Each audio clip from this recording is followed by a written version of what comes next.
यार ड्यू में students and में भी पढ़कर नंबर कैसे ले आते हैं, अगर ये बात जाननी है ना तो इस वीडियो को एंड तक देखना।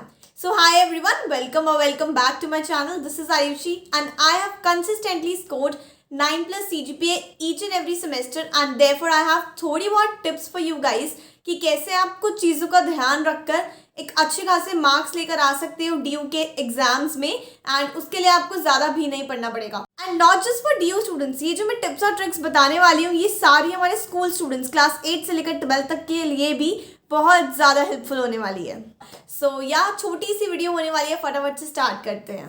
अब जैसे कि हमें पता है कि कॉलेजेस खुल गए हैं, एंड कॉलेजेस खुल गए हैं तो हमारे एग्जाम्स भी ऑफलाइन होंगे, सिंपल सी चीज़ है। अब हमारे पास यहाँ पे दो टाइप के स्टूडेंट्स हो सकते हैं, दो कैटेगरीज है। पहले स्टूडेंट्स वो जो कि अभी तक जिन्होंने एक भी बार एग्जाम नहीं दिए हैं ड्यू के, यानी कि फाइनल सेमेस्टर एग्जाम्स नहीं दिए, उनके लिए एकदम से ये नई चीज़ होने वाली है कि उनको एग्जाम देना है दिल्ली यूनिवर्सिटी का, वो भी ऑफलाइन जाकर, ठीक है।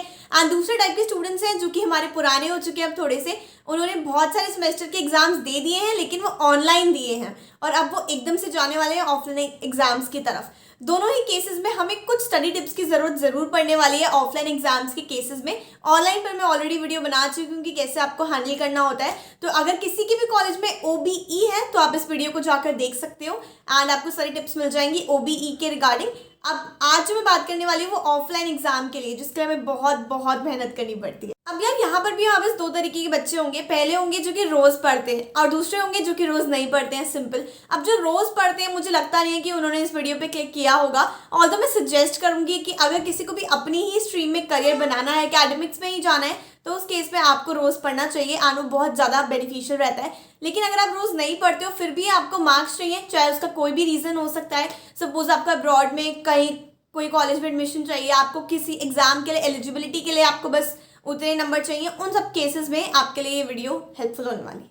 So now the very first tip that I have for you guys is focus on all the components. अब हमारे एग्जाम्स जो होते हैं, जो हमारा पूरा CGPA एंड में निकल के आता है, वो 4 चीज़ों पर बेस्ड होता है। पहले आपके असाइनमेंट्स, दूसरे आपके इंटरनल एग्जाम्स, तीसरा आपके प्रैक्टिकल एग्जाम्स अगर प्रैक्टिकल है उस सब्जेक्ट में, एंड चौथे हमारे जो थ्योरी के एग्जाम्स होते हैं। सिंपल सी चीज़ है कि जो ये प्रैक्टिकल्स, इंटरनल्स और असाइनमेंट्स होते हैं ये बहुत ज़्यादा स्कोरिंग होते हैं। इंटरनल्स में आप देख सकते हो आपकी कहाँ गलती है कहाँ नहीं है, उसलिए असाइनमेंट्स तो हमें बताइए कितने स्कोरिंग होते हैं, एंड प्रैक्टिकल्स भी बहुत स्कोरिंग होते हैं, उसमें ज़्यादा मेहनत की ज़रूरत नहीं पड़ती है। हमारा जो मेन होता है ना वो होता है थ्योरी में। तो आप क्या कर सकते हो, आप स्टार्टिंग से ही बाकी सारी चीज़ों में मार्क्स अपने अच्छे बना के रख सकते हो, ताकि थ्योरी में अगर थोड़ा बहुत ऊपर नीचे भी हो गया तो आप अपनी जो CGPA जितनी आप चाहते हो ना उस तक पहुंच ही जाओगे। सो इसी के साथ हमारा सेकंड पॉइंट आता है which is set your target. आपको अपना टारगेट सेट करके चलना पड़ेगा कि आपको कितनी CGPA चाहिए। अगर ऐसे हम टारगेट सेट करके रखते हैं तो उससे बहुत ज़्यादा मदद मिलती है हमें। एक ना माइंड में पूरा प्रोसेस बन जाता है कि अच्छा इस वाले सब्जेक्ट में मुझे इतने मार्क्स चाहिए, इसमें मुझे इतने चाहिए,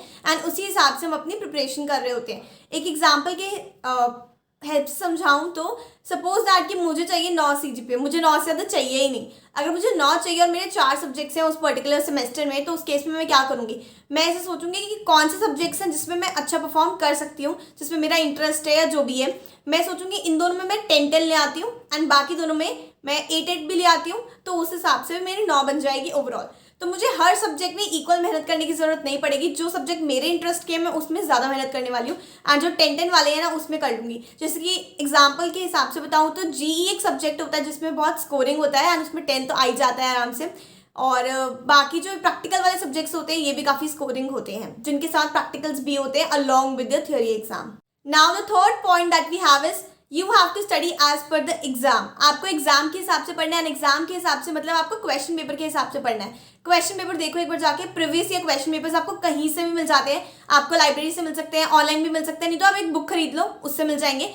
उसके पैटर्न के हिसाब से आपको पढ़ाई करनी है। कैसे मैं बताती हूँ। सपोज होता क्या है, मेरे पेपर के टाइम पे 5 क्वेश्चन आते थे, एक पेपर में 5 क्वेश्चन होते थे और उन सबके पार्ट्स होते थे। आपको क्वेश्चंस में ऑप्शन नहीं मिलते थे, पार्ट्स में ऑप्शन मिलते थे। सपोज क्वेश्चन नंबर 1 है, उसके 3 पार्ट्स है ABC, एंड उसमें ऑप्शन है कि ABC में से आप कोई 2 कर सकते हो। तो मैं जो थर्ड वाला है ना उसको पढ़ूंगी ही नहीं, मैं जितना पढ़ूंगी उतना अच्छे से पढ़ के जाऊंगी। उन 2 पार्ट्स के लिए मैं जितना भी सिलेबस होगा उसको अच्छे से पढ़ लूंगी, क्योंकि मेरे माइंड में ये पहले से सेट होगा कि पेपर में जाके मुझे थर्ड तो छोड़ना ही है, C पार्ट तो छोड़ना ही है, A और B के हिसाब से मैं प्रिपेयर करके चलूंगी। And now the next point that we have is concept clearance and doubts. ठीक है, हमारे पास हमारे अराउंड इतने सारे लोग हैं जिसके हमारे फ्रेंड्स हो गए, फैमिली हो गए, मेंटर्स हो गए, लेकिन वो हमेशा हमारे डाउट्स को सॉल्व नहीं कर पाते हैं। हमें इतनी सारी चीज़ों में डाउट आता है लेकिन वो टाइमली अवेलेबल नहीं हो पाते हैं बहुत बारी कि वो हमारे डाउट्स को सॉल्व कर पाएँ। एंड उससे होता क्या है कि ये जो डाउट्स होते हैं ना, ये पाइलअप होते रहते हैं, क्योंकि हम प्रोक्रेस्टिनेशन में तो एकदम माहिर है।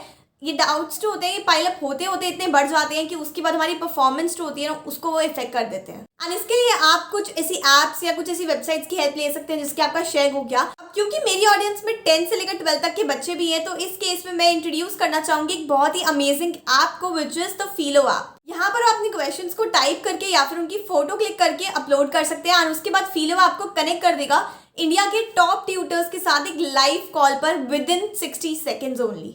चाहे आपका कोई क्वेश्चन, डाउट या कॉन्सेप्ट हो, क्लास 8 से लेकर 12 के बच्चों के लिए ऐप है। चाहे आपकी बोर्ड का एग्जाम हो या कोई भी कॉम्पिटेटिव एग्जाम के लिए आप प्रिपेयर कर रहे हो, जिसकी IIT, नीट, NTSC, ये फैसिलिटी आपके पास 24/7 अवेलेबल होगी। बस 3 ईजी स्टेप्स आपको फॉलो करने हैं। सबसे पहले आपको जाके डाउनलोड करना है इस ऐप को, जिसका लिंक आपको मिल जाएगा डिस्क्रिप्शन में। फीलो ऐप को डाउनलोड करने के बाद आपको साइन अप करना पड़ेगा इस ऐप पर अपने फ़ोन नंबर के साथ, जो कि बहुत इजी स्टेप है। एंड इसके बाद आप अपने क्वेश्चंस को चाहे टाइप करो या फिर आप उनकी फ़ोटो लेकर भी उसको अपलोड कर सकते हो। इसके बाद फीलो आपको इंडिया के टॉप ट्यूटर्स के साथ लाइव कॉल पर कनेक्ट करा देगा with in 30 seconds only. So have any questions, just ask फिलो। ये कितना सिंपल है, राइट? आई विश दैट कि जब मैं स्कूल में थी और मैं प्रिपेयर कर रही थी उस टाइम पर ये ऐप होती तो मुझे काफ़ी ज़्यादा हेल्प मिल जाती। ऐप का लिंक आपको मिल जाएगा डिस्क्रिप्शन बॉक्स में and you can use my referral code to avail 10% discount on the app. And now moving on to the final point that I have for this video, which is to revise. ठीक है, simple सी चीज़ है कि आपको सब कुछ नहीं करना है। यहाँ पर हमें जो करना है वो अच्छे से करना है। ठीक है, जितने टॉपिक्स मैंने छोड़ दिए हैं उनको मैं टच भी नहीं करती थी एंड जो मैंने करे हैं उनको मैं अच्छे से करती थी। इतनी मल्टीपल रिविजन्स चाहिए होती हैं, स्पेसिफिकली अगर आप मैथ्स के, क्योंकि मैथ्स में बहुत ज़्यादा प्रूफ्स होते हैं, हमें बताइए। उस केस में इतनी सारी रिविजन्स चाहिए होती हैं एंड उसी एक प्रूफ को बहुत बार प्रैक्टिस करना पड़ता है, अच्छे से समझना पड़ता है। तो उस केस में जो भी करो ना उसको अच्छे से करके जाओ एंड बस उसके बाद आपको एग्जाम में जाके लिखना है और लिखना है। जितना ज़्यादा आप लिख सकते हो उतना आपको लिखना है, कोई क्वेश्चन छोड़कर नहीं आना है। सिंपल सी चीज़ है, हर में अपनी अप्रोच तो एटलीस्ट बता ही देनी है, क्योंकि बाकी सब कुछ डिपेंड करता है चेकिंग पर। So yeah this was all about today's video. I hope that you really like this video. If you like the video please to hit the thumb like button. तो प्लीज़ लाइक कर देना video को and channel को subscribe भी कर देना। I will see you in the next video. Till then bye.